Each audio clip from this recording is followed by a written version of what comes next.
PC 101 by iMPC. Kali ini, iMPC akan memandu kalian untuk melepaskan Instapack dari dalam PC. Pertama-tama, pastikan PC dalam kondisi mati dan tidak terhubung ke listrik. Baringkan PC untuk memudahkan proses pembukaan.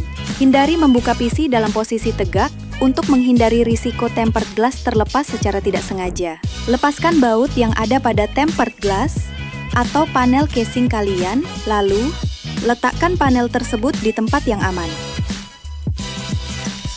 Tarik Instapack dari dalam PC secara perlahan. Jika terasa sulit dilepas, goyangkan sedikit dan gunakan kedua tangan agar lebih stabil. Setelah Instapack berhasil dilepas, pasang kembali tempered glass atau panel casing dan kencangkan bautnya seperti semula. Terakhir, tegakkan kembali posisi PC ke posisi berdiri.